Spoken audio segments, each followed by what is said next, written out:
सैनिक कैंटीन सांगला। हमारे यहाँ पर हर प्रकार के कॉस्मेटिक, घर के सामान व खाद्य सामग्री, प्रेशर कुकर, इंडक्शन, केटल व अन्य हर प्रकार के सामान बाजार से सस्ते दामों पे उपलब्ध है। हमारा पता है सैनिक canteen, near bus stand Sangla. दूरभाष 62 304 63 904 व 70 185 15 100। धन्यवाद।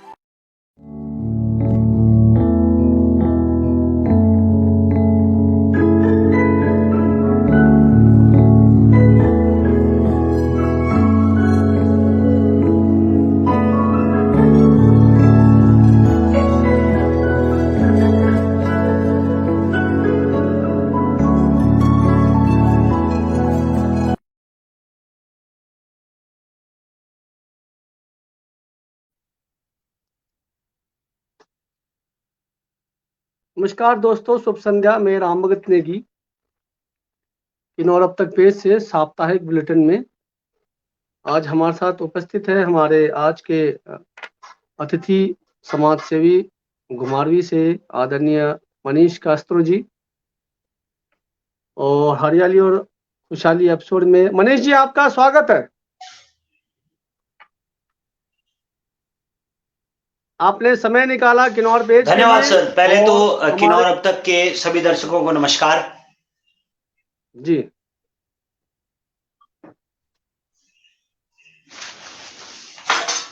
बताना चाहते हैं कि हरियाली और खुशहाली एपिसोड में हम हर मंगलवार को जो एपिसोड होता है इसमें हम बागवानी, कृषि या खेल कूद या फिर हम अन्य समाज सेवी को लेकर आते हैं जो समाज के प्रति काम करते हैं। पिछली बार हमने आपको पवन नेगी से मिलवाया था जो रामपुर के अंदर में जो है सेवाएं देते हैं और लोगों के साथ जुड़कर काम करते हैं। और आज हमारे साथ है मनीष कास्त्रो जी, घुमारवी से, बिलासपुर से। इनके बारे में बताना चाहता हूं कि ये United youth for social welfare के जो है फाउंडर भी है और मेंबर ऑफ मीडिया कंसल्टेंट है और समाज में हर गतिविधियों पर नजर रखते हैं, युवाओं के लिए प्रेरणा के स्रोत है और हर मुद्दों को लेकर आते हैं और युवाओं के नशा से लेकर चाहे अन्य प्रकार की जो भी गतिविधियां रहती है युवाओं को प्रोत्साहन के स्रोत रहते हैं और युवाओं के लिए प्रेरणा के लिए वो जहां तक संभव हो सकते हैं युवाओं के लिए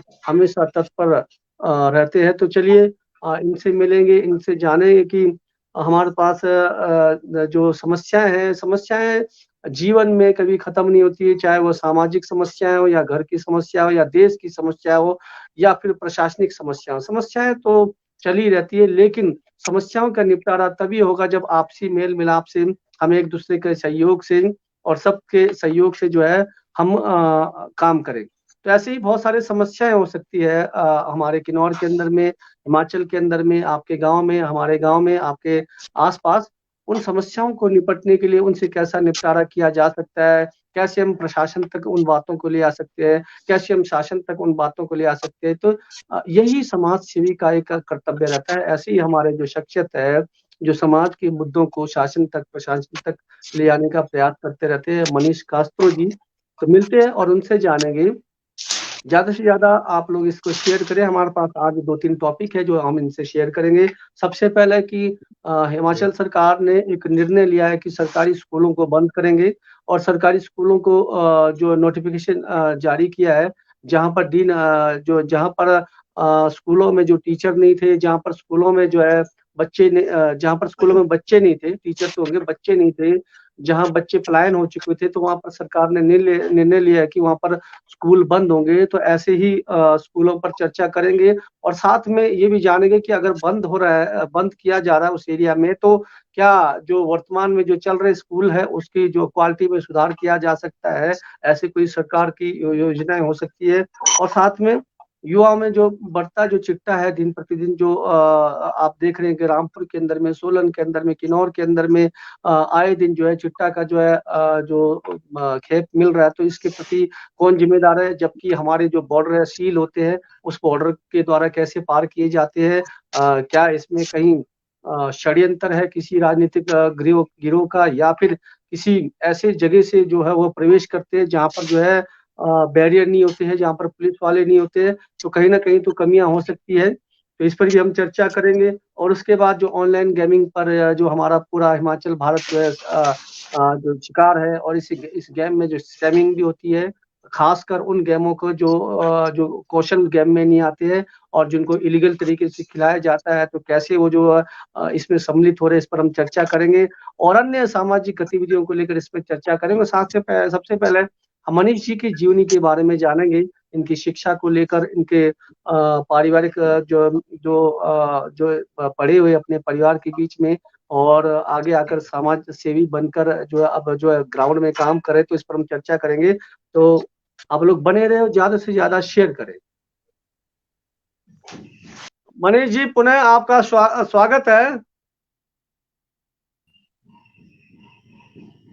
आपका पुनः स्वागत। जी नमस्कार। सभी किन्नौर अब तक के सभी दर्शकों को मेरा प्यार भरा नमस्कार। मैं आपका भाई, बेटा और एक समाज सेवी। हालांकि मेरा परिचय जो दिया गया है वो बहुत ही इन्होंने संजीदगी से और बड़े प्रखर तरीके से दिया है। हालांकि मैं उस काबिल नहीं हूं, बट फिर भी मैं एक बार फिर से धन्यवाद करना चाहूंगा राम भगत नेगी जी का, जिन्होंने मुझे इस एपिसोड पर आने का मौका दिया, और तमाम तरह के ग्रीटिंग जो हम एक दूसरे के लिए इस्तेमाल करते हैं, चाहे वो सत श्री अकाल हो, नमस्ते हो, अस्सलाम वालेकुम हो, लाल सलाम हो, जय भीम हो, हर तरह के, तो सबको मेरा नमस्कार। जी मनीष जी जी, तो हमने सबसे मनीष जी हमने कई बार पेज के द्वारा लोगों में एक मैसेज देते रहते हैं कि जरूरी नहीं है कि बॉर्डर में जाकर ही देश सेवा कर सकते हैं आप। जरूरी नहीं है कि सैनिक में जाकर आप बॉर्डर में जाकर देश सेवा करें। आप समाज सेवा बनकर भी जो है अपने देश सेवा कर सकते हैं। तो वैसे ही आपने एक बीड़ा उठाया है समाज में। आपने United youth for social welfare founder का जो एक निर्माण किया है। सबसे पहले हम आपके एक स्कूली शिक्षा के बारे में जानना चाहते हैं कि आपकी स्कूली शिक्षा कहाँ से हुई है और कहाँ तक आपने स्कूली शिक्षा ली है, और उसके बाद हम जानना चाहेंगे कि ये जो फाउंडर बनाने का मकसद क्या रहा।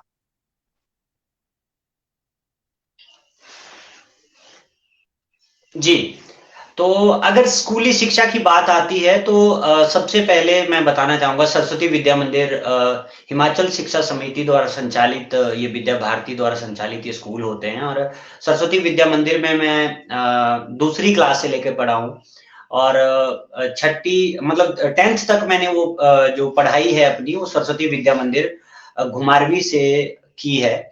उससे पहले दधोल एक हमारे यहाँ पे गांव है, वहां से मैं दूसरी से 5वीं तक पढ़ा हूँ, और उससे अगर और पहले की बात की जाए प्रारंभिक जीवन की, तो नूरपुर कांगड़ा एक जगह है, नूरपुर में कांगड़ा में नूरपुर है, नूरपुर मस्तगढ़ ज्वाली, तो मस्तगढ़ में एक नर्सरी केजी वो भी सरस्वती विद्या मंदिर ही स्कूल था, वहां से मेरी ये जो प्रारंभिक शिक्षा है वो हुई है।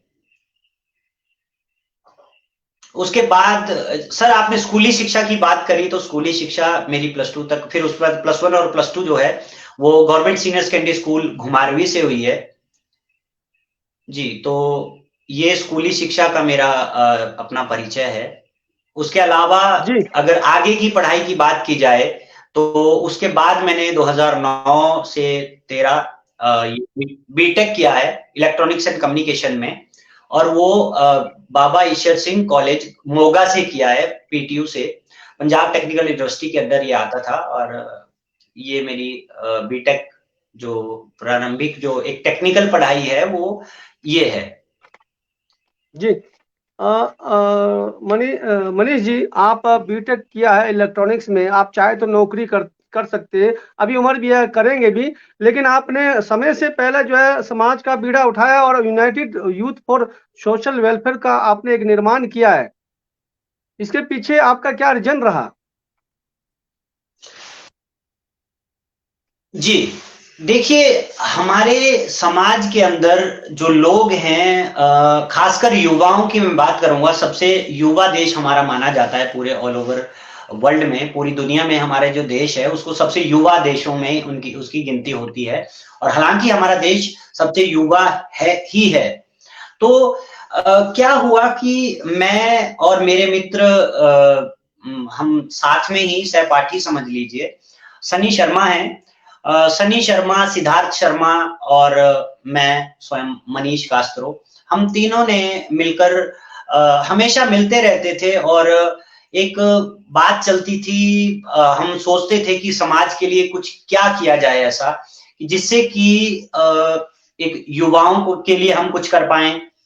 आजकल नशा बढ़ता जा रहा है, दिन प्रतिदिन बढ़ता ही जा रहा है और नशे के प्रभाव में हमारा युवा सबसे ज़्यादा जकड़ रहा है। तो नशा उस युवाओं को अपने जाल में जकड़ता जा रहा है, तो उसके लिए हम क्या कर सकते हैं? तो उसके लिए हम एक मीटिंग करते हैं, शिमला में एक मीटिंग हुई, तो उस दौरान हमने United youth for social welfare जो हमारा ये एनजीओ है, इसका एक संगठन का हमने निर्माण किया और 21 कमेटी मेंबर हमारे इसमें हैं और किस तरह से ये काम करता है, क्या हमारी मुख्य रूप से भूमिकाएं रहती हैं, क्या हमारे मतलब कार्य रहते हैं। वो सबसे पहला कार्य हमने ब्लड डोनेशन कैंप किया था। हाल ही में 2 साल पहले हमने पहली एक्टिविटी वो हालाँकि दूसरी तीसरी एक्टिविटी वो की थी। ब्लड डोनेशन कैंप किया गया रिज मैदान पर शिमला के और वो रिकॉर्ड तोड़ एक रिकॉर्ड जो ब्लड डोनेशन कैंप है, रिकॉर्ड उसमें डोनर्स आए और प्रदेश के हर कोने से वहां पे डोनर जो हैं वो पहुंचे।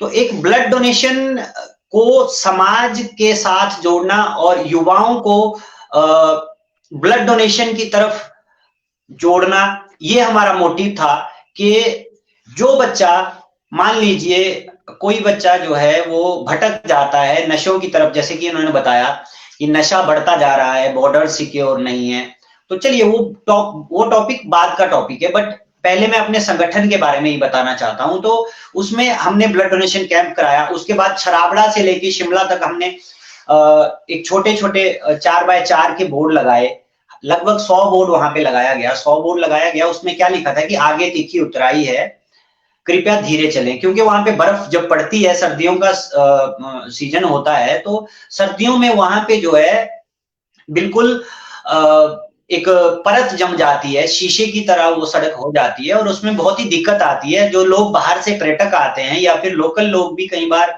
उनको जानकारी नहीं होती है, तो समय समय पर सोशल मीडिया के माध्यम से हम वो भी जानकारी हम देने की कोशिश करते हैं। उसके अलावा United youth for social welfare की बात हुई और मेरी पढ़ाई के बारे में बात हुई, तो इसके अलावा हमने एक अलर्ट हिमालय टीवी, जिसके बारे में आप ऑलरेडी परिचित हैं, एक छोटा सा एक सोशल मीडिया प्लेटफॉर्म, एक चैनल हमने चलाया, जिससे कि हम समाज की, खासकर किन्नौर के साथ एक मेरा बहुत ही अच्छा एक बचपन का समझ लीजिए या फिर ऐसा समझ लीजिए कि किन्नौर के साथ एक मेरा एक अलग रिश्ता है। मैं आज भी किन्नौर जाता हूं, बचपन से जाता आया हूं, तो जब भी मैं किन्नौर जाता हूं तो मुझे पहाड़ों से एक अपनापन मुझे लगता है कि मेरे अपने लोग, मेरे अपने सगे संबंधी, मेरे बड़े भाई बहने, साथी, दोस्त वहां पे हैं। तो जब किन्नौर की बात आती है तो किन्नौर के बारे में जब प्रोजेक्ट्स के उड़नी का वो हुआ, तो मेरा बिल्कुल अंदर से दिल दहला गया उस घटना को देखकर। और प्रोजेक्ट्स के बारे में नो मीन्स नो को हम हमेशा से सपोर्ट करते आए हैं और आगे भी करेंगे। जो भी होगा वो तो देखा जाएगा, बट हम अपनी कोशिश पूरी कर रहे हैं। जी, इसके अलावा सर बताएं क्या पूछना चाहेंगे जी, मुद्दे पे बहुत बेहतरीन, बात करना बहुत बेहतरीन सर। आपने जो है एक समय रहते हुए, जबकि आप बीटेक हो इलेक्ट्रॉनिक्स से, आप चाहते तो अभी भी बहुत कुछ कर सकते हैं, अभी आपके पास समय भी है। इस समय से पहले आपने जो है एक सामाजिक बीड़ा उठाया है और आपने संस्था का निर्माण किया और सबसे पहले आपने ब्लड डोनेशन का काम किया और उसके बाद हर जगह जहाँ मोड़ है, जहाँ तीखी उतराई है, वहां पर आपने बोर्ड लगाए और अभी तक भी आप युवाओं के लिए काम कर रहे हैं और कैंपेनिंग करते रहते हैं, तो बहुत अच्छी बात है। और ये रहा आपकी संस्था का, और जो आप करते रहेंगे, संस्था के जो नियम होते हैं, खेल कूद, शिक्षा, स्वास्थ्य, प्रकृति, पर्यावरण, ये तो चलता रहेगा, आपका अपना काम है, या और आगे भी होता रहेगा। और सबसे बड़ी बात है सर, सवाल आता है, आपने कहा कि आपकी शिक्षा जो है सरस्वती विद्या मंदिर से है। तो अब यहाँ पर एक बहुत बड़ा विडंबना ये है कि हमारा जो अपना जो एक जो समाज है, हमारा जो परिवार है, हमारा जो हिमाचल है या किन्नौर है, सरकारी स्कूल, जो सरकारी स्कूल होते हुए हम कहीं न कहीं हमारे को बाहर डाला जाता है, इसलिए कहीं न कहीं बच्चों को अच्छी शिक्षा मिले। आज वही जो है अच्छी शिक्षा के कारण जो है सरकारी स्कूल बंद होने के कगार में आ गए हैं। तो इसका मुख्यतः कारण हमारा समाज, ये जो सरकारी स्कूल तो चाहता नहीं है, लेकिन नौकरी सरकारी चाहिए होता है। तो इसके पीछे ज़िम्मेदार कौन है सर, जो आज स्कूलें बंद हो रही है? तो इसका मुख्य कारण जो मेन जो है, जो इसमें जो अगर हम कहेंगे कि तो ज़िम्मेदार रहेगा तो कौन? क्या वो हमारे जो राजनेता जो एक से एक स्कूल खोलते गए, लेकिन स्कूलों की हालत जो है सुधार नहीं किया? एक गाँव में 3-3 4-4 स्कूलें खुल चुके हैं, लेकिन स्कूल में जो एक सुधार होना चाहिए था वो नहीं हुआ। और तो क्या फिर हमारे स्थानीय पंचायतें हैं, जब सरकार ने आपको गाँव में आपको जो है स्कूल तो खोल दिए गए, लेकिन उसमें स्थानीय पंचायतें भी कहीं न कहीं फेल रही है। तो इसलिए हमारे को या फिर सरस्वती में जाना पड़ रहा है, या फिर मॉडल स्कूलों में जाना पड़ रहा है। तो ये बंद होने का मेन जो कारण अगर हम थोपेंगे, तो क्या सरकार को दोषी देंगे, या फिर हम समाज, या फिर हमारे जनप्रतिनिधि, या फिर पंचायत प्रतिनिधि? सर, कौन गुनाहगार है इसमें?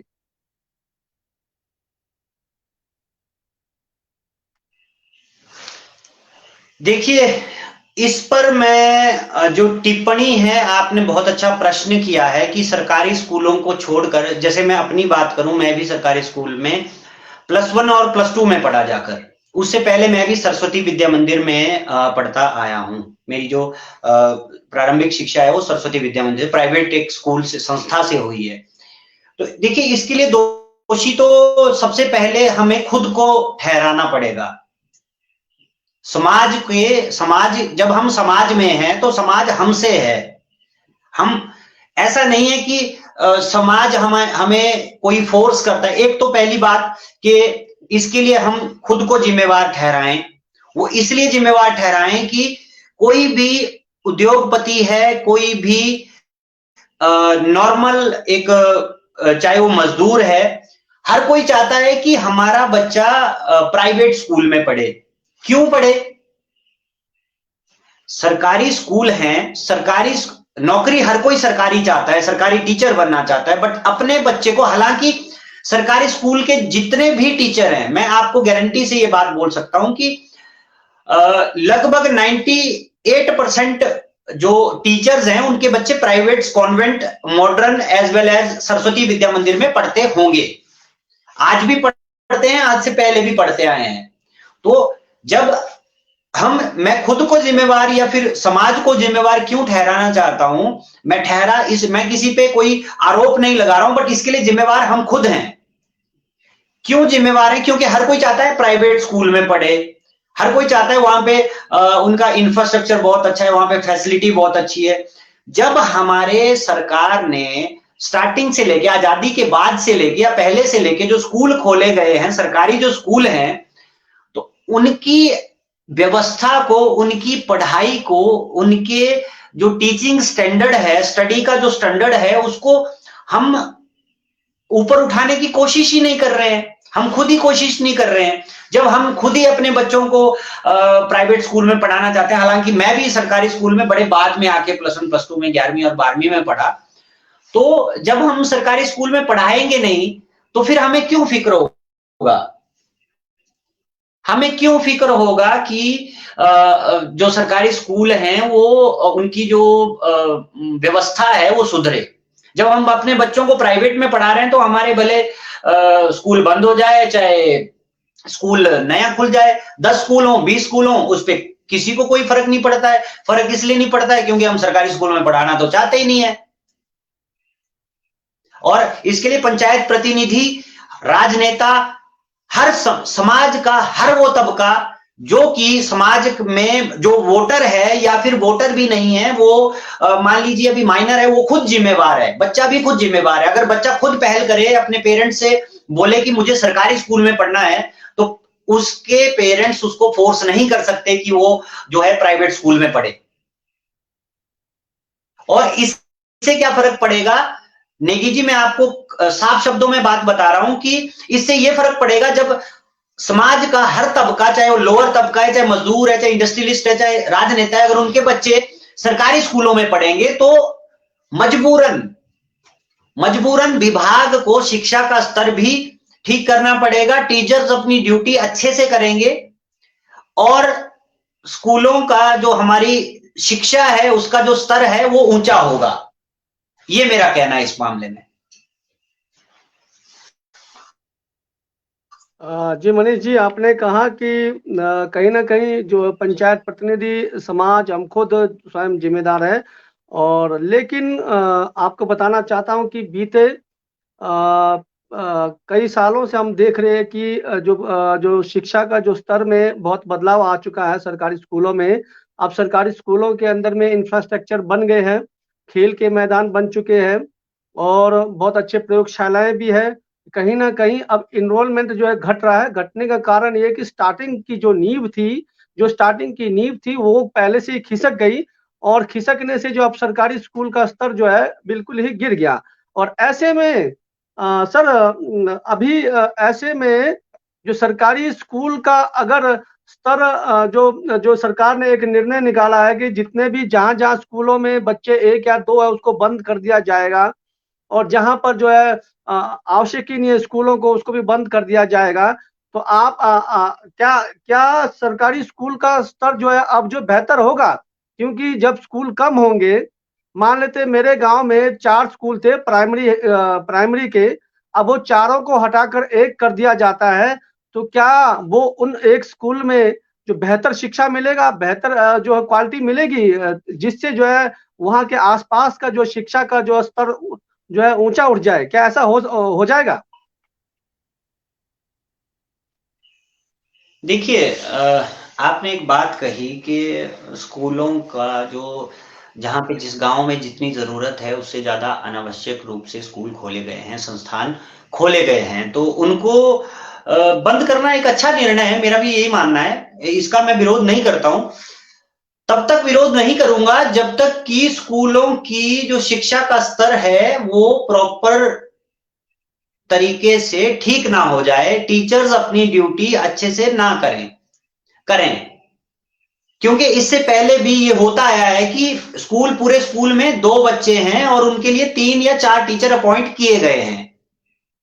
और बहुत से ऐसे इंटीरियर जो एरियाज हैं या फिर हमारे आपके किन्नौर की ही बात करूं तो जैसे आपने उदाहरण दिया कि आपके स्कूल में, आपके गांव में 4, आपकी पंचायत में या गांव में 4 स्कूल थे जिनका कोई औचित्य नहीं है खोलने का।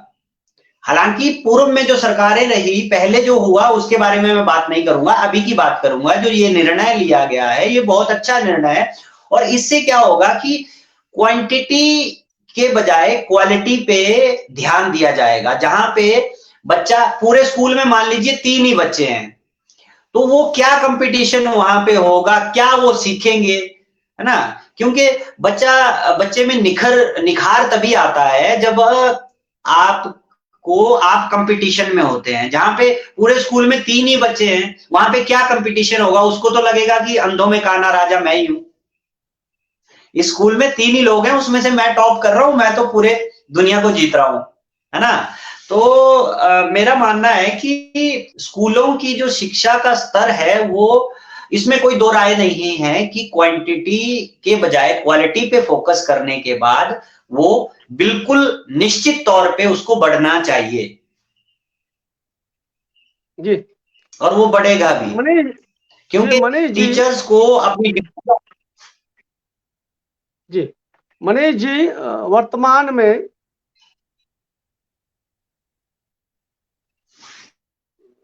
कैसे समझाऊं यार इनको, कॉल कर तू इन्होंने को नहीं।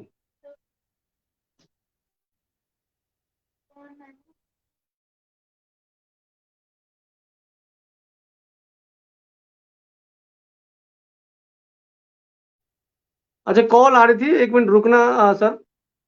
बताना चाहता हूं कि जिस प्रकार से भौगोलिक परिस्थितियों को देखकर वर्तमान में स्कूल बंद होना कोई अगर सरकार चाह रही है कि स्कूलें बंद हो और जहां पर जो है बच्चे नहीं है और जहां पर जो है साधन नहीं है बच्चों का इनरोलमेंट बढ़े, तो वहां पर स्कूल बंद हो, ऐसा कुछ नहीं है कि बंद होना भी चाहिए। इससे अन्य जगह में क्वालिटी हो सकती है, लेकिन कई जगह ऐसा है कि भौगोलिक परिस्थितियां हैं जहाँ पर आपकी जो है बच्चों को आने-जाने की दिक्कत है। आपका हांगो हो गया, आपका चांगो हो गया, अपर बेल्ट ऐसा है जहाँ पर ज़रूरत नहीं है कि स्कूलों को बंद करना और वहाँ पर चलाए रखना ज़रूरी है कि हो सकता है कि आने वाले भविष्य में वहाँ पर बच्चे पुनः जो है दौड़ आए, पुनः जो है वापिस आ जाए और एनवायरनमेंट शायद हो सकता है बढ़ जाए।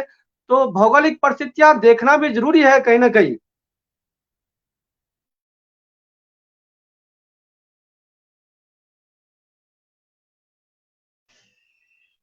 जी, इस बात से मैं आपकी पूरी तरह सहमत हूँ। जब मैं चांगो हालाँकि एक बहुत अच्छा टूरिस्ट डेस्टिनेशन भी है और बहुत अच्छा भौगोलिक जो परिस्थितियाँ हैं उनके हिसाब से एक बहुत ही प्रकृति का एक खूबसूरत नज़ारा वहाँ से देखने को मिलता है। तो मैं आपको यही बताना चाहूँगा कि अ, देखिए, भौगोलिक परिस्थितियों के हिसाब से अगर जहाँ पे ज़रूरत है उस संस्थान को दोबारा खोला जा सकता है। डीनोटिफिकेशन जो किया गया है उसका ये मतलब नहीं है, उस पे रिव्यू किया गया है। रिव्यू किया गया है तो मैं कोई सरकार के फेवर में बात नहीं कर रहा हूं, बट जो सत्य है और जो सच है, जो सच में जो होना चाहिए वो जो निर्णय है इससे मैं 100% सहमत हूं।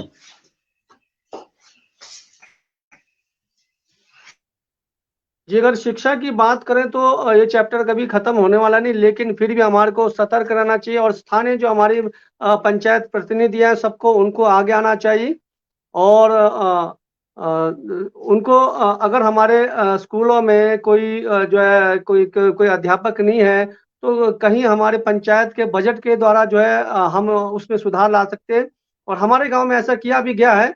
बहुत पहले हमारे वीर सिंह नेगी जी जो है जो जब प्रधान हुआ करते थे, उन्होंने जो है स्कूलों की व्यवस्था सुधार करने में बहुत अच्छा प्रयास किया और वर्तमान की पंचायतें भी कर रही है। और सभी पंचायतों को और गाँव के मेंबर हैं और हमारे जो प्रतिनिधियाँ हैं उनको भी जो है जो सरकारी स्कूलों पर ज़्यादा जो है ध्यान देना चाहिए। तो ऐसे ही हमारा आज का विषय है, यहाँ पर एक प्रतिक्रिया आई है कि सबसे सर स्कूल में स्टूडेंट का प्रोफेशनल लाइफ के बारे में पढ़ाना गवर्नमेंट स्कूल तो टेस्ट पास करते हैं वो लेते हैं और प्राइवेट में कौन जॉब करता है जो टेस्ट पास करते नहीं वो गवर्नमेंट टीचर।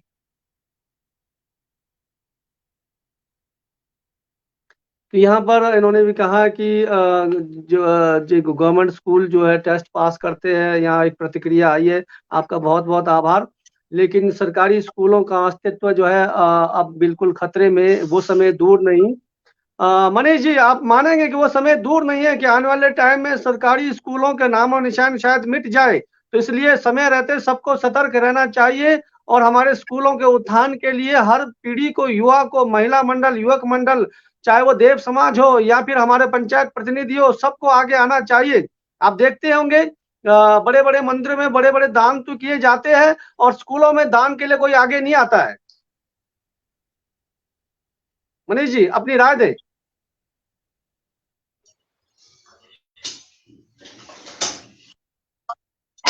जी सर, देखिए स्कूलों में स्टूडेंट प्रोफेशनल के बारे में बताना पड़ना, गवर्नमेंट स्कूल्स जो जीत पास करके वो लगते हैं, मैं कौन जॉब करता है जी। इसके लिए मैं आपको एक छोटा सा उदाहरण देना चाहूंगा। देखिए बलजीत कौर की मैं बात करूंगा, है ना, माउंटेनियर है। हालांकि यहाँ पर पहले भी इस टॉपिक पे बात हो चुकी है और मैं उसी बात को फिर से दोहराना चाहूंगा एक बार फिर से। स्कूलों का जो अस्तित्व है, सरकारी स्कूलों का अस्तित्व खतरे में इसलिए है, उसके जिम्मेवार हम, आप, पंचायत के प्रतिनिधि और राजनीतिक लोग ही हैं। स्कूलों में मान लीजिए मेरा बच्चा या आपका बच्चा स्कूल में पढ़ता है, सरकारी स्कूल में पढ़ता है, तो आपको समय समय पर आपका वो एक दायित्व है कि आप जाइए, शिक्षा के स्तर को देखिए। अगर वहां पे कोई प्रॉब्लम है, कोई बच्चे को जो चीज सिखानी चाहिए वो नहीं सिखाई जा रही है, तो आप उसका विरोध कीजिए, आप प्रशासन से बात कीजिए। स्कूल में प्रशासनिक लोग होते हैं, प्रिंसिपल होते हैं, उप प्रधानाचार्य होते हैं, या फिर उनके अलावा टीचर्स होते हैं, उनसे आपको बात करनी होगी। ये कहने से नहीं चलेगा कि प्राइवेट स्कूलों में बच्चे कॉम्पिटिटिव एग्जाम पास करते हैं। मैं आपको हजार आपको एग्जांपल दे सकता हूं, आईपीएस, आईएएस, एचएएस के, जो कि सरकारी स्कूलों से पढ़ने के बावजूद, सरकारी स्कूलों में पढ़ने के बावजूद एक उच्च स्तरीय एक पद पर आसीन हैं। तो इस पे ये दोष देना, ये सिर्फ और सिर्फ आपकी खुद की नाकामी को दर्शाता है कि आप सरकारी स्कूल में पढ़े हैं, मैं सरकारी स्कूल में पढ़ा +1 और +2 में। तो मैं बता दूं कि स्कूल में कोई कमी नहीं होती है, इंफ्रास्ट्रक्चर में कमी हो सकती है, फैसिलिटीज की कमी हो सकती है, उसको सुधारने का उत्तरदायित्व भी आपका ही है, हमारा है, आपका है, हम सबका है, पूरे समाज का दायित्व है। आप पहले पढ़ाइए तो सही, आप एडमिशन तो दिलाइए, उसके बाद तो स्तर सही होगा ना। जब स्कूलों में बच्चे ही नहीं होंगे, आपका बच्चा सरकारी स्कूल में नहीं पढ़ रहा है, मैं यहाँ पे इंटरव्यू में अपने वक्तव्य में बड़ी बड़ी बातें करूं और मैं अपने बच्चे को प्राइवेट स्कूल में जाके एडमिशन दिलवा दूं, तो उसका कोई औचित्य नहीं रह जाता इन बातों का। पहले तो सबसे पहले मैं तो कहता हूं सरकार को एक पॉलिसी लानी चाहिए कि हर राजनेता को अपने बच्चे को सरकारी स्कूल में पढ़ाना चाहिए, हर पंचायत प्रतिनिधि को अपने बच्चों को सरकारी स्कूलों में पढ़ाना होगा। तो इसके स्तर में, शिक्षा के स्तर में, इंफ्रास्ट्रक्चर में, फैसिलिटीज में फिर रिजल्ट आएगा। हालांकि रिजल्ट आता ही है, अभी भी आता है। मैं सरकारी कोई शिक्षा पद्धति पे बात नहीं करूंगा कि शिक्षा में कोई कमी है। जिसने पढ़ना है वो सरकारी में भी पढ़ेगा, प्राइवेट में भी पढ़ेगा, वो घर पे भी पढ़ेगा, प्राइवेट पेपर देके भी पढ़ेगा। बट शिक्षा के स्तर को बढ़ाने के लिए हमें, आपको, पूरे समाज को आगे आना होगा। ये हमारी नैतिक जिम्मेवारी है। जी, यहाँ पर एक प्रतिक्रिया आई है, इन्होंने बहुत शानदार बात किया है कि मेरी बात यह है कि जो गवर्नमेंट स्कूल में टीचर लगते हैं वो कमीशन पास होते हैं, वो वेल एजुकेटेड होते हैं, और जबकि प्राइवेट स्कूल में जो टीचर होते हैं वो कमीशन पास नहीं होते। फिर भी गवर्नमेंट स्कूल के जो स्टडी अच्छी नहीं, क्योंकि जो गवर्नमेंट स्कूल टीचर होते हैं वो अपने ऊपर भरोसा ही नहीं करते, क्योंकि उनके खुद के बच्चे प्राइवेट स्कूल में हैं, तो गरीब का बच्चा का कैरियर कैसा होगा। इन्होंने कहा कि वेल एजुकेटेड भर्ती होते हैं और कमीशन पास किए हुए भर्ती जो है बच्चे जो है टीचर जो है गवर्नमेंट स्कूल में होते हैं, फिर भी उनको भरोसा नहीं होता, उनके बच्चे जो है बाहर प्राइवेट में जो है पढ़ते हैं। ये उन्होंने कहा है सर।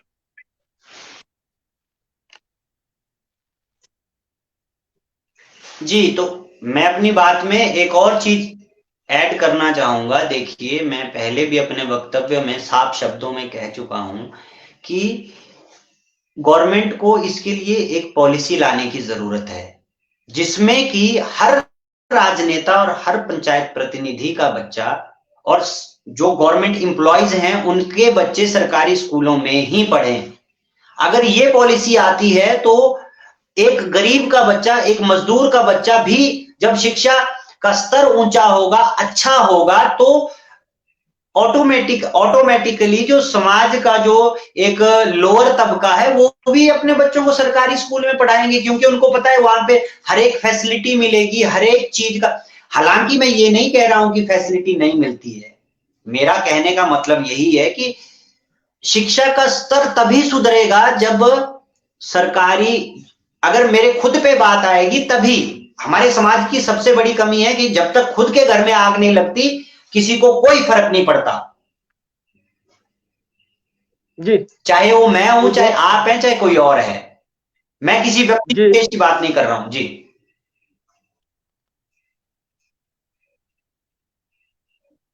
हमारे साथ जुड़े समाज सेवी मनीष कास्तूर जी, हमारा जो विषय है, टॉपिक है, ये सिर्फ आप तक पहुंचाने का प्रयास है कि जो सरकारी स्कूलों का जो एक सरकार ने बीड़ा उठाया कि जहाँ पर बच्चे नहीं है और जहाँ पर आवश्यकता नहीं है, उन स्कूलों को बंद कर दिया जाए। और हमारा यह चर्चा है कि अगर स्कूल बंद करने के बावजूद क्या अन्य जो स्कूल है वहाँ का सुधार होगा? क्या वहाँ पर जो क्वालिटी इम्प्रूव होगा या नहीं होगा, या फिर जो क्वालिटी में ऐसे ही जो है दयनीय हालत रहेगी। तो ये भी गंभीर विषय है। बंद करना ही सब कुछ नहीं है, बंद करने के बाद अन्य स्कूलों में क्वालिटी रहेगी नहीं रहेगी, इस पर चर्चा हम रख रहे हैं। और जानेंगे कि हमारे अतिथि महोदय से बहुत सारे हमारे किन्नौर में, हिमाचल के अंदर में जो है बड़े-बड़े मंदिर है, मठ है, जिनके पास करोड़ों का पैसे है। तो क्या वो मंदिर है, क्या वो मठ है, किसी स्कूल को गोद में नहीं ले सकते, इस पर भी चर्चा करेंगे। क्या राजनीतिक दल किसी स्कूल को गोद में नहीं ले सकते, इस पर चर्चा करेंगे। क्या पंचायतें किसी स्कूल को गोद नहीं ले सकती, इस पर चर्चा करेंगे। कहीं न कहीं जो हमारा जो सरकारी स्कूलों का स्तर गिर रहा है, तो हमारी अपनी नाकामी से। तो चलिए जानते हैं हम अपने अतिथि से। मनीष जी।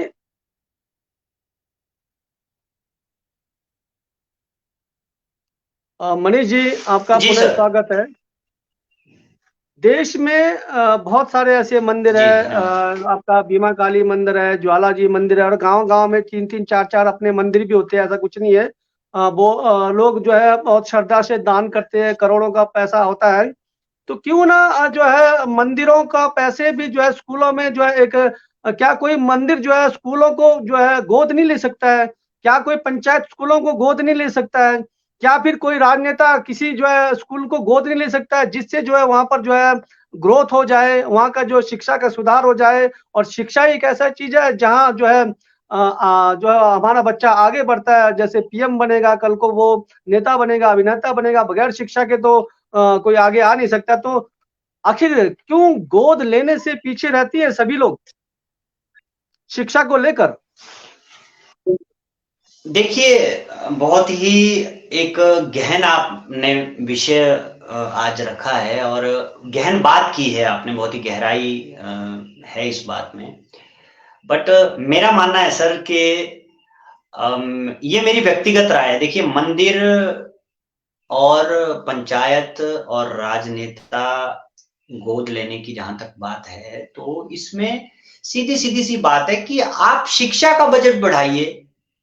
शिक्षा के लिए एक अलग से हर देश में, पूरी दुनिया में बहुत से देश हैं जहां पे पूरे जो अर्थव्यवस्था है, पूरा जो जीडीपी है, उसका मैक्सिमम परसेंटेज शिक्षा, स्वास्थ्य और साथ में आपका रक्षा मंत्रालय जो डिफेंस है उस पे खर्च किया जाता है और शिक्षा पे ज्यादा खर्च किया जाता है। आप शिक्षा का बजट बढ़ाइए, आपको मंदिरों को बोलने की जरूरत नहीं है, आपको पंचायत को बोलने की जरूरत नहीं है, आपको किसी राजनेता को बोलने की जरूरत नहीं है। आप शिक्षा का बजट बढ़ा दीजिए। हालांकि आपकी बात से मैं सहमत हूं। सांसदों ने ये जो वर्तमान में सरकार है, केंद्र की सरकार है, यहाँ पे एक बहुत अच्छी पहल हुई थी कि सांसद जो है वो गोद ले रहे थे गांवों को, वहां के स्कूल को भी, वहां के हर एक चीज को। बट आज अगर आप उन स्कूलों को, उन गांवों को विजिट करें तो आप खस्ता हालत में उसको पाएंगे, बदतर स्थिति में उसको पाएंगे। उसके लिए जिम्मेवार, मैं बार बार एक ही बात रिपीट करूंगा कि उसके लिए जिम्मेवार हम खुद हैं। अगर हम इसके लिए आवाज उठाएं, आपके पास आपका सांसद आता है, आप उनसे सवाल कीजिए। आपके पास आपका कोई भी विधायक आता है, आप उनसे बात कीजिए। शिक्षा के स्तर के बारे में बात कीजिए। जब शिक्षा सही होगी तो सब कुछ सही हो जाएगा, मेरा ये मानना है। तो शिक्षा तब सही होगी जब, देखिए, मंदिरों की बात की गई या पंचायत की बात की गई, तो पंचायत क्यों करे? पंचायत के तो अपने पास बहुत से काम है।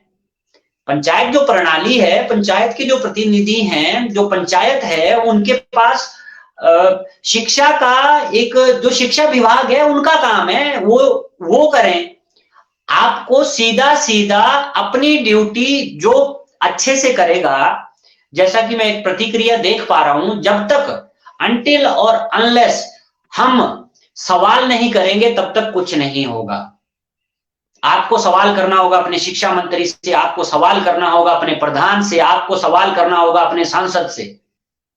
शिक्षा व्यवस्था पर शिक्षा का स्तर ऊंचा तभी हो पाएगा जब अच्छा इंफ्रास्ट्रक्चर होगा, अच्छे खेल के मैदान होंगे, अच्छी लैब्स होंगी, अच्छा एक स्कूल के अंदर लाइब्रेरीज का इंतजाम होगा, अच्छी किताबों का इंतजाम होगा। फ्री वर्दी बांटने से शिक्षा का स्तर नहीं बढ़ेगा। फ्री बस्ते बांटने से स्कूली जो किताबें होती हैं, स्कूलों की किताबों पर फोकस होना होगा। किताबें भी आप बांट देंगे बट पढ़ाने वाला ढंग से अपनी ड्यूटी नहीं करेगा तो शिक्षा का स्तर कभी भी सुधर नहीं पाएगा, मेरा ये मानना है।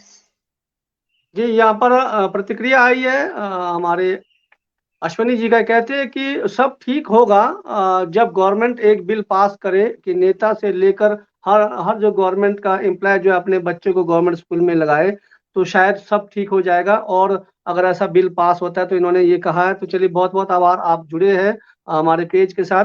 और आपने एक यहाँ पर बात रखी ऑलरेडी कि बात बोल चुका हूँ। आपने बात रखा थी कि फ्री कुछ नहीं चाहिए, बिल्कुल सत्य है।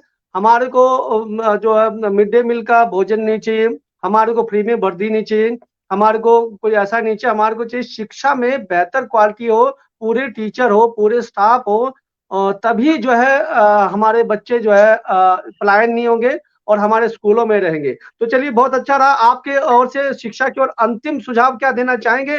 अगर कैसा परिवर्तन हो सकता है सरकारी स्कूलों का, आपकी अपनी राय से? सरकारी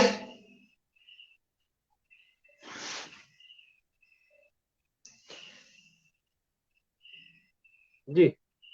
जी, तो जो बात मैं पहले भी कह चुका हूं उसी को दोहराऊंगा और उसमें एक और बात ऐड करूंगा कि पहले तो शिक्षा का स्तर और शिक्षा एक मंदिर है। शिक्षा जो विद्यालय हैं, जो शिक्षण संस्थान हैं, वो एक मंदिर हैं और मंदिर में क्या-क्या हमारे मंदिरों में जो जिस तरह से हम प्रवेश करते हैं, अगर और देखते हैं वहां पे व्यवस्था देखते हैं, हर एक चीज को बड़े पवित्र तरीके से रखा जाता है, बड़ी पवित्रता का ध्यान वहां पे रखा जाता है। अगर वही ध्यान स्कूलों में रखा जाए तो शिक्षा का स्तर आसमान छुएगा और हमारे बच्चे IAS, IPS, HAS, IFS, Indian forest जो सर्विसेज हैं और सरकारी कोई भी ऐसा शिक्षण जो कोई भी संस्थान है, चाहे वो शिक्षण है, चाहे वो यूनियन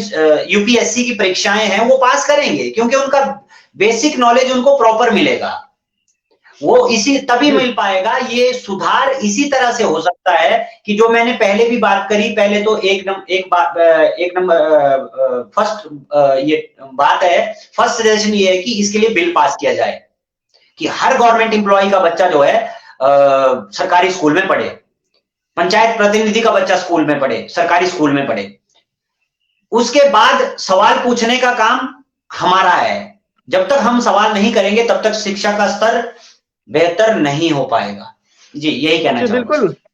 जी, बिल्कुल मनीष जी, आपने बिल्कुल सही कहा। जिस प्रकार से शिमला के अंदर में एक खबर आई थी कि 14-14, 15-15 साल से एक ही स्कूलों में जो है टीचर थे और वहाँ पर भी आपने देखा कि मिड डे मील में बहुत सारे जो एक जातिवाद का विषय उठा था। ऐसे अगर टीचरों का तबादला नहीं होगा और टीचर अपने एक ही जगह रहेंगे तो वहाँ ना विकास होगा, ना फिर समाज के लिए एक अच्छी छवि वहाँ पर पेश कर पाएँगे। तो शिक्षा के लिए सबसे बेहतर ये है कि शिक्षा के जो टीचर है हर 3 साल में उनका ट्रांसफर होना ज़रूरी हो, जिससे जो है गाँव में जो है परिवर्तन हो। पहला टीचर ने क्या किया, दूसरा टीचर ने क्या किया। अब सीडी नेगी जी कहते हैं यहाँ पर इनकी बातों को जानेंगे कि सबसे ज़्यादा तो सरकारी स्कूल के टीचर को बच्चा बच्चों पर ध्यान नहीं होता है। उनको सिर्फ़ पेमेंट पर ही ध्यान है और घर का काम अब सरकारी स्कूल का ही इतना बुरा हाल है कि उन्होंने कहा कि सबसे पहले घर में ध्यान होता है। सरकारी स्कूल का इतना बुरा हाल है कि आए दिन गरीब बच्चे भी करियर खराब हो जाएगा। कहते हैं कि करियर खराब हो जाएगा। बच्चों को करियर बना लेते हैं अच्छे स्कूल में। वो अपने बच्चों का करियर तो अच्छे स्कूलों में ढालकर बना लेते हैं, लेकिन गरीब बच्चों का कैरियर जो है पर ध्यान नहीं देते। और दूसरी बात ये है कि बिल्कुल बात तो सही है कि इसका मुख्य कारण है कि 5-5, 6-6 साल तक हम एक टीचरों को एक जगह रखते हैं, ये भी वजह रहती है। और दूसरी बात जो है यहाँ पर बात आती है कि जो सरकारी स्कूल का जो टीचर है, कई जगह बहुत बेहतर काम कर भी रहे हैं। हमारे किन्नौर के अंदर में ऐसे स्कूल है, आपका सांगला का स्कूल है, आपका भावा का स्कूल है, आपका कोठी का स्कूल है, बहुत सुधार किया है। कई टीचरों ने अपने जो है पैसे से जो है शौचालय बनाए हैं, कई टीचरों ने अपने पैसे से पुस्तकालय बनाए हैं। ऐसा नहीं कि सभी टीचर है, लेकिन कई टीचर भी ऐसे हैं जो अपने जो है अपने जो जो दैनिक जो जो भत्तों को लेकर जो है स्कूलों में खर्चा करते हैं। लेकिन और ये भी सत्य है कि कई स्कूल जो है कई जो टीचर है अपने बच्चों को जो है करियर बनाने के लिए बाहर डालते हैं और अपने जो है बाहर जो है स्कूलों में डालते हैं, लेकिन अपने बच्चों को सरकारी स्कूलों में नहीं डालते हैं। तो कहीं न कहीं शिक्षक भी यहाँ ज़िम्मेदार है। जिस प्रकार से यहाँ पर रंजीत नेगी ने कहा था कि शिक्षा को अच्छे करने और खराब करने में 3 लोग खास ज़िम्मेदार है। शिक्षक, बिल्कुल कहा कि अभिभावक, और जब तक आप अभिभावक आवाज़ नहीं उठाएँगे तो आपके पास जो है कोई टीचर लेकर नहीं आएगा, या फिर कोई आपको स्कूल खोल के नहीं देगा, तो अभिभावक की ज़िम्मेदारी बनती है। तो चलिए ऐसे कई जो है यहाँ पर बात उठ रही है। तो मनीष जी, आप पुनः अपना कैमरा ऑन करें।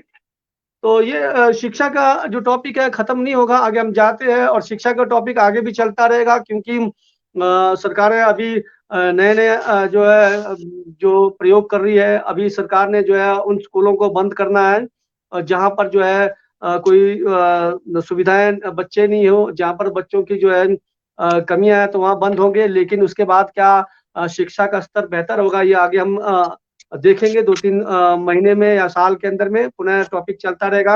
अब आते हैं सर, युवाओं में जो बढ़ता चिट्टा है और जो हेरोइन आदि या अफीम, गांजा आदि का जो चलन हो रहा है सर, आए दिन देखने को मिल रहा है। अब आप इतना तो जानते हैं कि जो आपका चिट्टा है पाकिस्तान, अफ़गानिस्तान जैसे देशों से आता है, तो क्यों ये बॉर्डर क्या सील नहीं होते? चलिए हमारे इंडिया में तो आ रहा है, हमारे हिमाचल के बॉर्डर इतने कमज़ोर क्यों सर, जो अंदर प्रवेश हो रहा है? मनीष जी, आप इस पर कुछ कहना चाहेंगे कि ये हमारे बॉर्डर के बीच में कैसे पहुँच रहे हैं?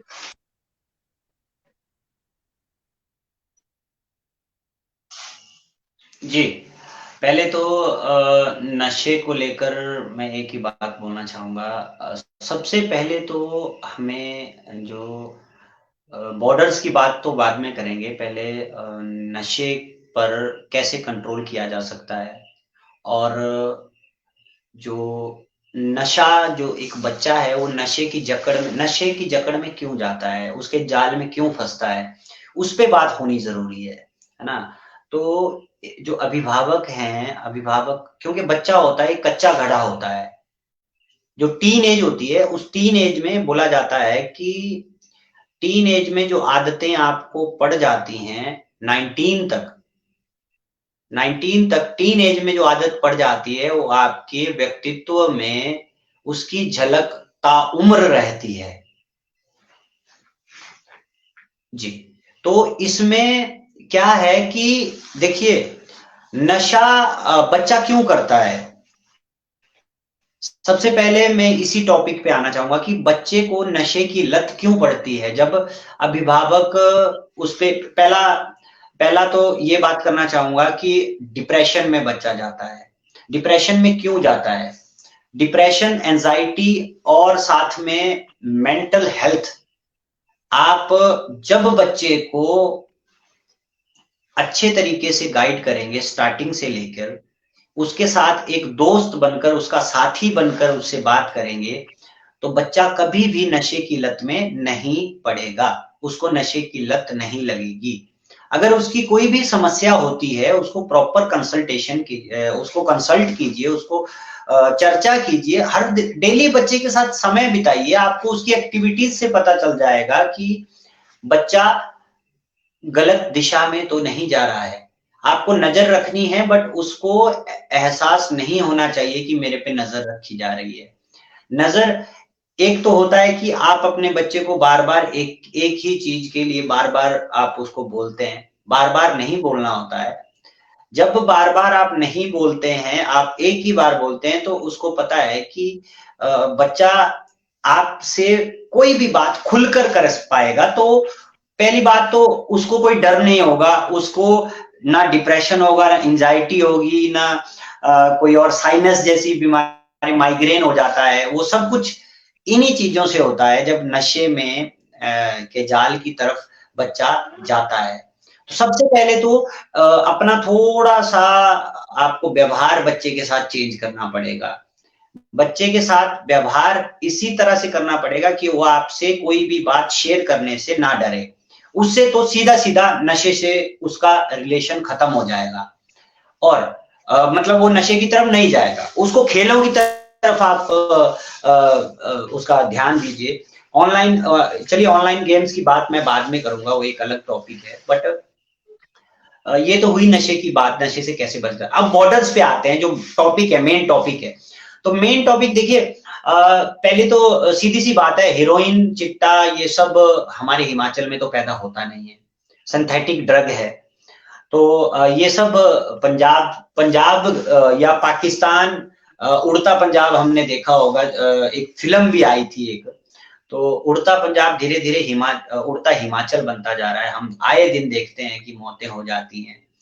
तो युवा एक छोटी-सी उम्र में, और एक बहुत ही चिंतनीय विषय है कि आने वाले समय में जो आने वाली पीढ़ियाँ हैं, वो खत्म होती जा रही हैं नशे की वजह से। तो ये इस पे जो बॉर्डर्स हैं, वो इतने सिक्योर इसलिए नहीं है क्योंकि इसके लिए काफ़ी हद तक प्रशासन, पुलिस, राजनेता, तीनों, ये 3 लोग ज़िम्मेवार हैं। इन बॉर्डर्स, हमारे जो ये बॉर्डर्स हैं, वो सेफ इसलिए नहीं है, इसलिए नशे की जो सामग्री है, वो हमारे हिमाचल तक पहुँचती है। कहीं न कहीं उनको राजनीतिक संरक्षण जो है, वो होता है। इसलिए हमारे बॉर्डर सिक्योर नहीं है। देखिए, राजनीतिक संरक्षण मिलेगा तो पुलिस वाले को दबाव में आकर वो काम करना पड़ेगा, या फिर पुलिस वाले भी, बहुत से पुलिस के कर्मचारी, कोई एसएचओ, कोई एसपी, कोई डीएसपी, बहुत से लोग इसमें इन्वॉल्व रहते हैं। मैं सीधा ये एक चुनौतीपूर्ण तरीके से ये बोलना चाहता हूं कि इसके लिए कहीं ना कहीं कोई ना कोई, मैं हालांकि किसी का नाम नहीं ले रहा हूं, ना मैं लूंगा जब तक मेरे पास कोई साक्ष्य नहीं होगा, या मैं किसी पर्टिकुलर पर्सन को टारगेट तभी कर पाऊंगा जब मेरे को पता होगा कि हाँ ये काम हुआ है, इसका मेरे पास सबूत है। मैं ये बात कर रहा हूं कि राजनीतिक संरक्षण, पुलिस की मिलीभगत, और साथ में बॉर्डर्स में ढिलाई बरतना, ये सबसे बड़ा कारण है नशे का हिमाचल में पहुंचने का। जी मनीष जी, मैं थोड़ा सा संज्ञान में लाना चाहता हूँ। जो बॉर्डर से खैप आता है, आपका परमाणु बॉर्डर सील है, मुझे लगता है कि जो आपका ये जो बरनाला वाला रोड है, कहीं ना कहीं मैं उस रोड से आ चुका हूँ। उस रोड से काफी जो है जो गैर गैर जिम्मेदाराना जो चीजें शायद सप्लाई हो सकता है, क्योंकि उस रोड में शायद कहीं बैरियर नहीं है। मुझे ऐसा लगता है कि जो ये जाता है धर्मशाला कांगड़ा वाला रोड है, कहीं जब दिल्ली से आते हैं तो ऐसा रोड है जो बाहर से जो परमाणु क्रॉस नहीं करता, बाहर से आता है वो रोड। क्या आपको उन रोडों के बारे में पता है जो परमाणु क्रॉस नहीं करता, बाहर से शॉर्ट जो है सीधा हिमाचल में प्रवेश करते हैं? जी,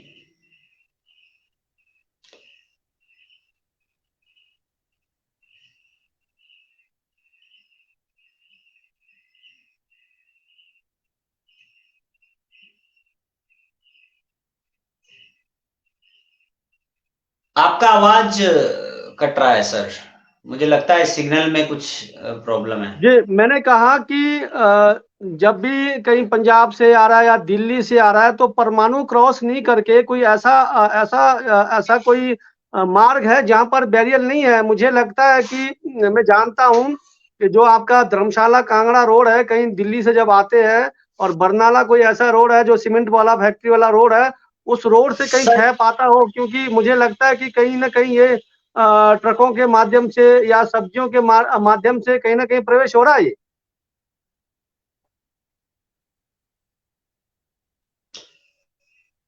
देखिए, आपकी बात में कोई संशय भी नहीं है, मुझे कोई संशय नहीं है इस बात में, क्योंकि देखिए, बॉर्डर्स हमारे सिक्योर नहीं है। कोई और रोड हो, परमाणु ना हो, परमाणु को छोड़कर हम अगर दूसरे रोड्स की बात करें, यहाँ से मेरे घर के पास से ऊना ऊना जब जाया जाता है, ऊना पंजाब का बिल्कुल बॉर्डर पे है ना? तो होशियारपुर, उसके बाद आपका जालंधर है, फिर पंजाब ही है वो सारा। तो मेन बात ये नहीं है कि यहाँ पर बात ये नहीं है कि पंजाब से आ रहा है या दिल्ली से आ रहा है या फिर हरियाणा से आ रहा है। बात ये है कि हमारे बॉर्डर्स पे जितनी भी गाड़ियां प्रवेश होती हैं, उनकी चेकिंग क्यों नहीं की जाती है? हर गाड़ी को चेक किया जाना चाहिए कि उसमें क्या है, उसमें कौन लोग बैठे हैं, कितने लोग बैठे हैं, क्यों हैं, किस मोटिव से आ रहे हैं, उनका मोटिव क्या है। पुलिस को सतर्क होना पड़ेगा। अगर पुलिस प्रशासन, समाज के लोग कुछ भी ऐसी वांछित घटना या फिर कोई देखिए संदिग्ध लोग पाए जाते हैं, तो उनको उनके खिलाफ खड़े होना होगा, तभी ये चिट्टा या फिर कोई भी दूसरा नशा है तभी रुक पाएगा।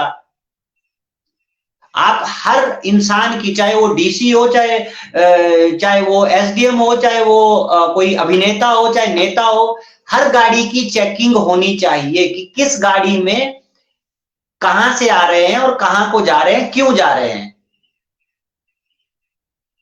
हर बॉर्डर पे। और ये पुलिस की नैतिक जिम्मेवारी है।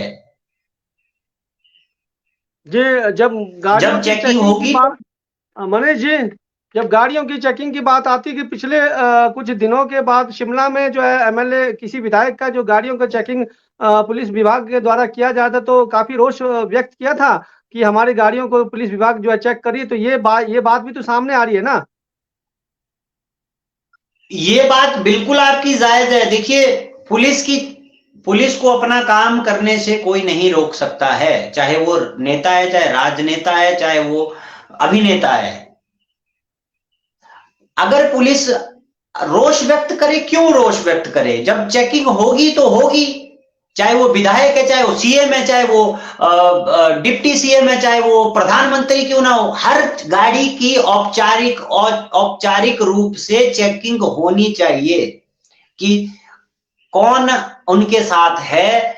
बहुत से लोग ऐसे हैं जो कि बाद में फोटो वायरल होता है कि ये तो सीएम के साथ भी रहता था, ये पीएम के साथ भी फोटो खिंचवा चुका है, जो ड्राइवर है उसके साथ कोई और पर्सन था, वो तो मैं किसी राजनेता का नाम नहीं लूंगा, क्योंकि ये किसी सांसद के साथ, ये एमएलए के साथ या फिर प्रधानमंत्री के साथ इसके फोटो हैं, है ना? तो वही लोग अपनी राजनीतिक पहुंच का और सामाजिक पैठ का अपने एक जो उनका एक समाज में चेहरा होता है, उसका फायदा उठाकर बच्चों के भविष्य के साथ खिलवाड़ आज की डेट में कर रहे हैं।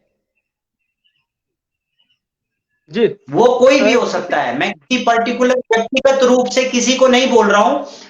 मेरा यही मानना है कि चाहे वो नेता हो, अभिनेता हो, राजनेता हो, हर गाड़ी की चेकिंग होनी चाहिए और प्रॉपर तरीके से स्कैनिंग, एक मेटल डिटेक्टर से या फिर आधुनिक मशीनों से पूरी स्कैनिंग होनी चाहिए। कौन सी गाड़ी में कौन जा रहा है और कैसे, क्यों जा रहा है, उससे मोटिव पूछा जाए, कहां जा रहा है बॉर्डर्स पे।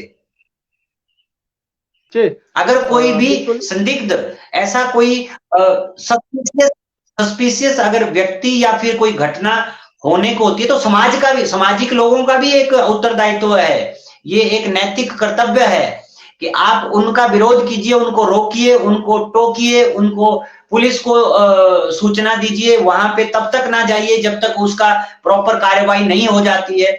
हमारे यहाँ पे मैं आपको बताना चाहूंगा, कुठेड़ा एक जगह पड़ती है मेरे विधानसभा क्षेत्र में ही, वहां पे 3-4 लोगों ने अपनी एक कमेटी बना रखी है और वो बिल्कुल समाज के इर्द गिर्द जो भी घटनाएं होती हैं उस पे वो नजर रखते हैं।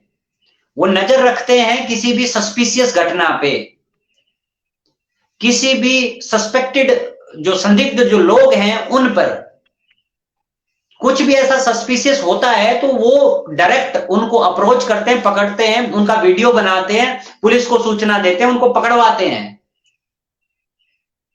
तो ये होना चाहिए समाज के अंदर भी और आपके बॉर्डर्स के ऊपर भी, तभी ये हमारा समाज, तभी हमारा युवा इस जो चिट्टा रूपी जो एक राक्षस, इसको मैं कहना चाहूंगा, एक जिसका हम दंश आज तो कम झेल रहे हैं, आने वाले समय में बहुत ही एक मतलब एक अभिशाप बन जाएगा। अभिशाप हालांकि अभी भी बन चुका है। 17 साल का, 16 साल का, 14 साल का बच्चा, जहां पे माँ बाप उसको बड़ा करते हैं और उसकी डेथ हो जाती है चिट्टे की ओवरडोज की वजह से, या नशे की, किसी भी नशे की ओवरडोज से, सिंथेटिक ड्रग की वजह से उसकी मौत हो जाती है। तो हम यही देखते हैं कि ये सब एक अभिशाप बनता जा रहा है। इससे ज्यादा क्या होगा? इससे ज्यादा किस चीज का इंतजार किया जा रहा है सरकार के द्वारा, या फिर चाहे वो केंद्र हो, चाहे प्रदेश हो, चाहे समाज के लोग हो या पुलिस हो, किसका इंतजार कर रहे हैं? आप आगे आइए, पकड़िए, बॉर्डर्स को सिक्योर कीजिए, बॉर्डर्स पे इतनी सिक्योरिटी कीजिए, चाहे वो एमएलए हो, चाहे प्रधानमंत्री हो, गाड़ी की चेकिंग होगी तो होगी, उसका विरोध हो तो होता रहे, क्या दिक्कत है? जी मनीष जी, बहुत बहुत आभार, आपने समय निकाला। एक प्रतिक्रिया पढ़ते हैं यहाँ पर। पुलिस वाले तो सिर्फ गाड़ी के चलान में ध्यान देते हैं, और जो नशा का कारोबार कर रहा है वो भी तो गाड़ी में ही आ रहा है, और पुलिस वाले सिर्फ सीट बेल्ट और कागज पर ही ध्यान देते हैं, जबकि सही बात तो पुलिस को चालान में नहीं, नशा पर लगाम लगाना चाहिए। और मैं यहाँ पर सीडी नेगी को बताना चाहता हूँ कि हिमाचल में बहुत बेहतरीन प्रयास कर रही है पुलिस विभाग। रामपुर में और सोलन में, किन्नौर में ऐसे कई खेप पकड़े हैं जो पुलिस विभाग ने। पुलिस विभाग अपना काम तो करती है, लेकिन चालान भी एक्सेस कर रही है, बात जायज है। और कहीं ना कहीं बॉर्डर में जो है ढील है, और इस पर जो है संज्ञान लेना होगा। और जिस प्रकार से इन्होंने कहा कि सामाजिक संस्थाएं का अगर संगठन हो कि हर बॉर्डर में जांच पड़ताल के लिए, तो शायद कुछ हद तक जो है बॉर्डर के जो अंदर जो है इस प्रकार का जो है सिंथेटिक चीजें ना आए। तो ये एक नई पहल हो सकती है, और इसके लिए सतर्क रहना होगा। किन्नौर जैसे एरिया में चिट्टा का पाया जाना, और चिट्टा के अधिक डोज से हमारे किन्नौर में बहुत सारे युवा लोग जो है अपने जीवन लीला समाप्त कर चुके हैं, और आने वाले जो समय में ये अभिशाप से कम नहीं है। तो ऐसे ही हम अन्य एपिसोड में अन्य समय में हम चर्चा करते रहेंगे। हमारा मकसद है चर्चा के द्वारा आप तक जो है गतिविधियों को लेकर आना, आप तक ये चीजों को पहुंचाना कि क्या क्या जो है सरकारें कर रही है, क्या क्या योजनाएं सरकार की हो सकती है। और साथ में जो नशा का जो चलन जो हिमाचल के अंदर में बढ़ रहा है, और किन्नौर के अंदर में बढ़ रहा है, दिन प्रतिदिन उठता है हिमाचल जो पंजाब की तरफ बनने जा रहा है। तो इसके पीछे हम अभिभावक हम अपने बच्चों के साथ दोस्ती नहीं कर पाते, हम अपने बच्चों के साथ बैठते नहीं, उनके लिए समय नहीं निकालते, तो कहीं ना कहीं हमारी कमजोरियां रहती है। मनीष जी, आपने समय निकाला, जाते जाते अंतिम कुछ कहना चाहेंगे? उसके बाद हम फिर कभी आपसे मिलेंगे।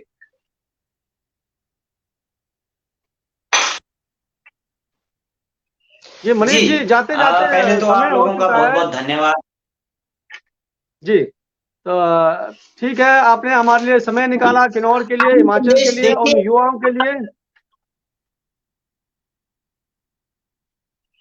आखिरी संदेश देखिए, इस साक्षात्कार के या इस चर्चा के माध्यम से, आपके किन्नौर अब तक के माध्यम से मैं यही संदेश देना चाहता हूं।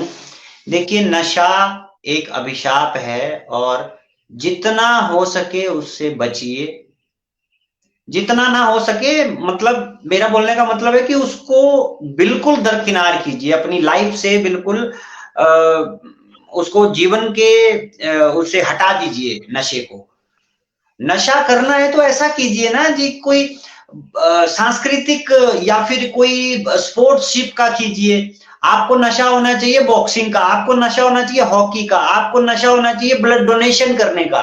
देखिए, रक्तदान महादान होता है, मेरा ये मानना है। आप रक्तदान कीजिए, आपका शरीर आप कोई नशा अलाउ ही नहीं करेगा। जब आप रेगुलर रूप से रक्तदान करते हैं तो आपके शरीर में इतनी ताजगी, स्फूर्ति और आपका स्वास्थ्य इतना बढ़िया हो जाता है कि आपका नशों की तरफ ध्यान ही नहीं जाएगा। आप खेलों में जाइए, सुबह उठ के ऑनलाइन फोन पे व्हाट्सएप और फेसबुक देखने के बजाय आप, मैं इसको इंफॉर्मेटिव तरीके से यूज करने के लिए मना नहीं कर रहा हूं। मैं कोई नहीं हूं आपको रोकने वाला या टोकने वाला। मैं सिर्फ एक संदेश देना चाहता हूं कि देखिए, अपने जीवन में उन चीजों को उतारिए, उन खेलों को, ब्लड डोनेशन को, आप पर्यावरण के प्रति लोगों को जागरूक करने के लिए, या फिर खुद जागरूक हो जाएंगे तो सारा समाज जागरूक हो जाएगा भैया। आप इन चीजों पे अपना ध्यान दीजिए, और आप, नशा आपके आसपास भी नहीं फटक सकता। जब आप इतने बिजी होंगे, आप सामाजिक कार्यों में, आप खेलों में, आप पढ़ाई में इतने बिजी हो जाएंगे कि खुद को देखिए, खाली दिमाग शैतान का घर होता है। तो जब आप फ्री नहीं होंगे, आपके पास समय नहीं होगा नशे के बारे में सोचने के लिए, तो आप कब नशा करेंगे, है ना? आप अपने आप को इतना व्यस्त कर दीजिए, अपनी दिनचर्या को चेंज कर दीजिए। यही आखिरी संदेश देना चाहूंगा सर। और एक बार फिर से आपका बहुत बहुत धन्यवाद, तहे दिल से शुक्रिया सर, इसमें जी सर। किन्नौर अब तक पे मुझे बोलने का मौका आपने। धन्यवाद सर, शुभ रात्रि। पुनः फिर मिलेंगे नए एपिसोड के साथ। तब तक के लिए नमस्कार।